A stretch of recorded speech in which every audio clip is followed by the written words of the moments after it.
Hi guys, magandang umaga.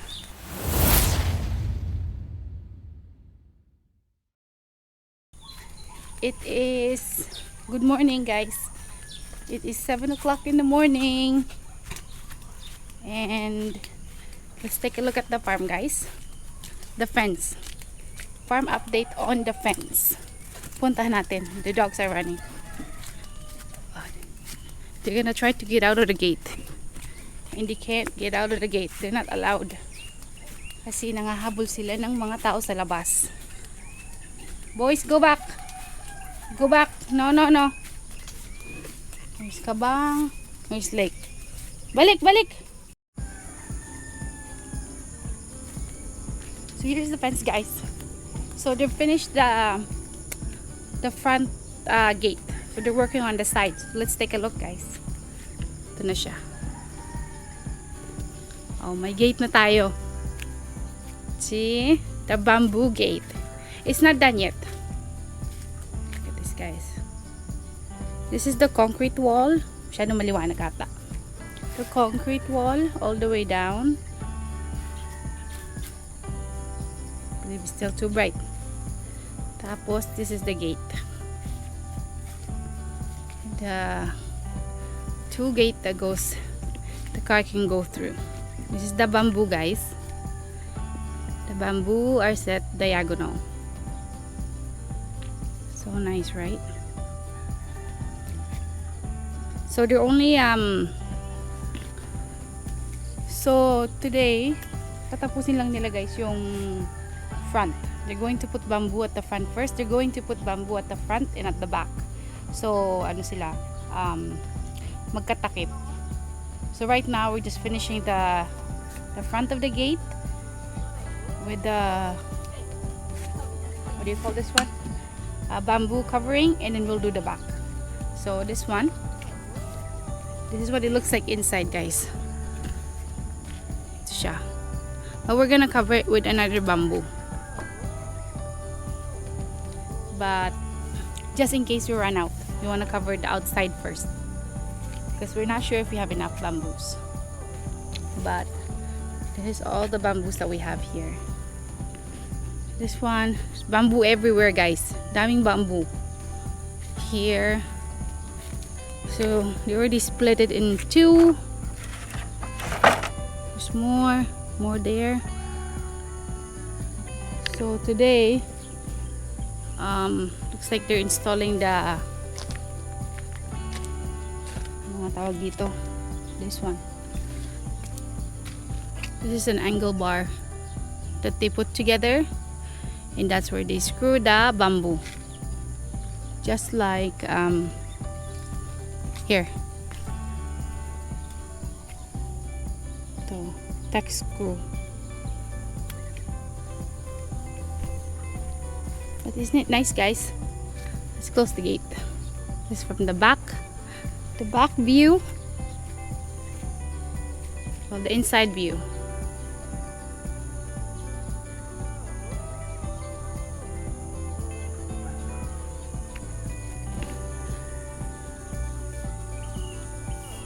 Hopefully they can finish it this week. And after this week, guys, we're gonna try to work on the kubo. There's a lot of paperwork that needs to be done. Even we need electricity to run here. So there's a lot of paperwork. We thought you're only going to have to go to Kasureko because that's where the power comes from, but apparently we still need to go to City Hall to get some permits. So it's a lot of run around. So once that's done, then we can get started with our kubo, guys. But for now, let's just finish one thing at a time, which is the fence. So let's close the gate. Now we have a gate, guys. See? Our farm gate. So when you can visit, pag bumisita kayo one day, we have a gate and we have a proper bahay kubo for you to chill in when you guys come. You guys can visit me, of course, once the pandemic is over. So yeah. So this is the side. So hopefully this will be covered with bamboo. Maybe not today because it's a long way, but maybe today and tomorrow. But I'll update you guys, of course.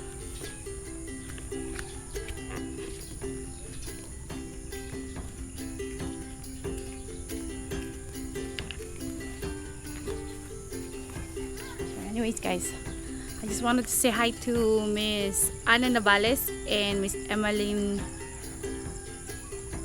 Hold on. I forgot her last name. Emily Librado. Thank you guys for always watching my vlog. My sister told me so. So thank you guys. Anyways, that's our fence, guys. From here. Here. It's not so sunny anymore. So you can see now. There.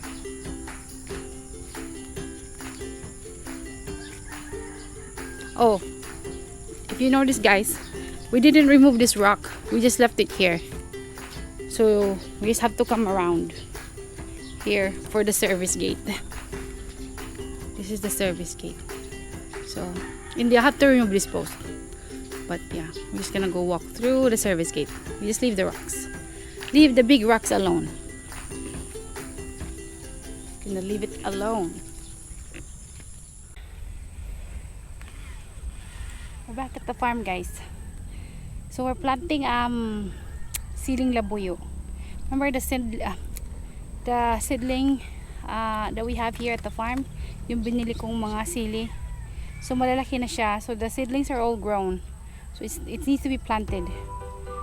Remember last time my mom and I planted sili on my other vlogs? They were so small.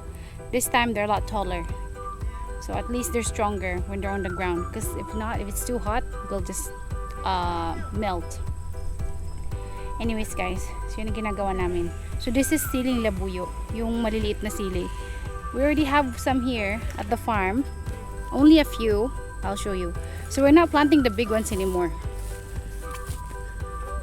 Because it's hard for me to dry them. And I'd like to dry my sili. So this is Siling Labuyo, guys. My mom has some here. Just a few. This one.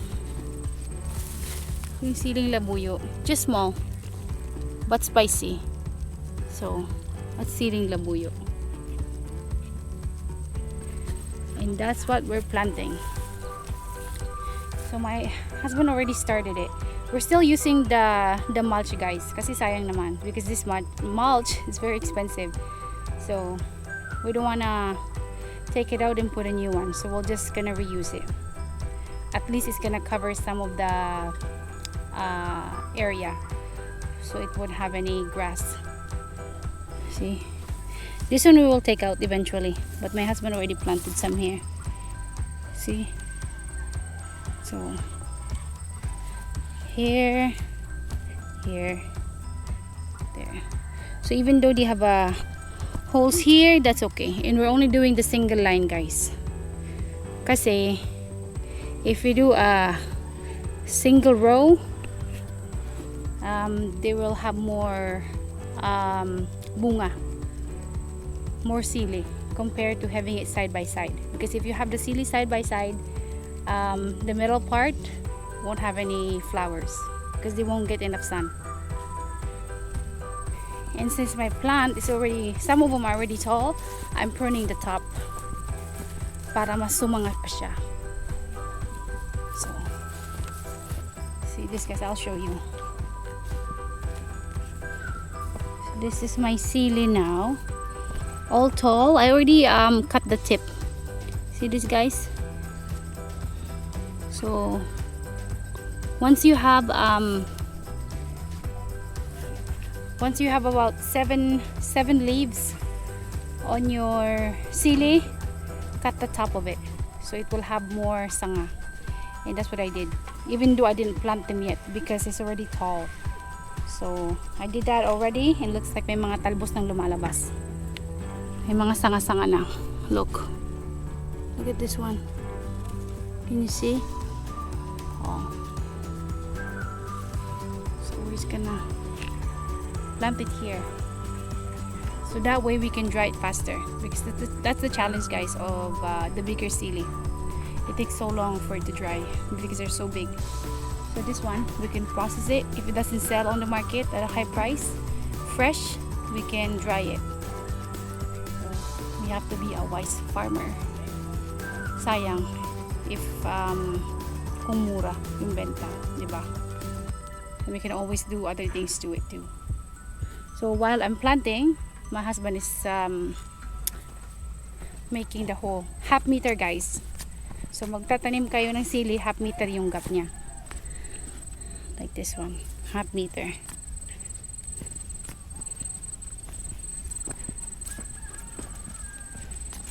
So we're just using lata. Ayan o. Just measuring it by the bamboo. That's half meter bamboo, Daddy. Be sure.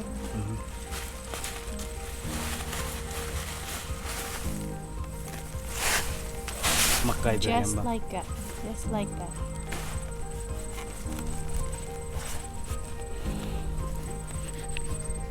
So let him do that and I'll start planting. And I don't think we have enough sili guys. But I was looking on Facebook. They have some seedling tray that's already ready to go to be planted. I think I'm gonna buy some. I just wanted to see how much I can put on the ground first on my own, yung mga seedling natin, because if I need more, well, I will need more. That's how much I will have to buy. But yeah, let's get planting guys.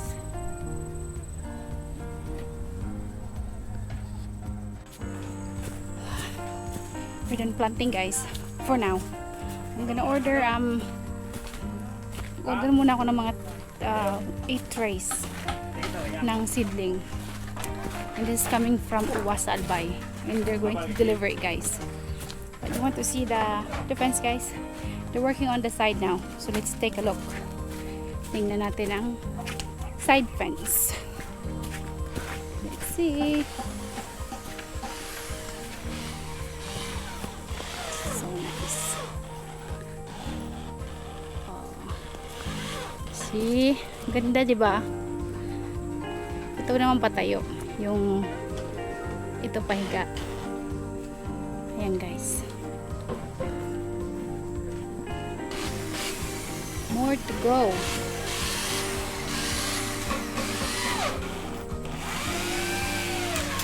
Might be done tomorrow, we shall see. Anyways guys, that's my vlog for today. Just farm work.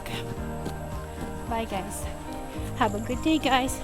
Look, by the way, we always have ripe papaya. Open the door please. Thank you. Ano mo si Kim? Look, ripe papaya, ripe papaya. So nice. Anyways guys, have a good day. Bye. Thank you for watching. Bye bye.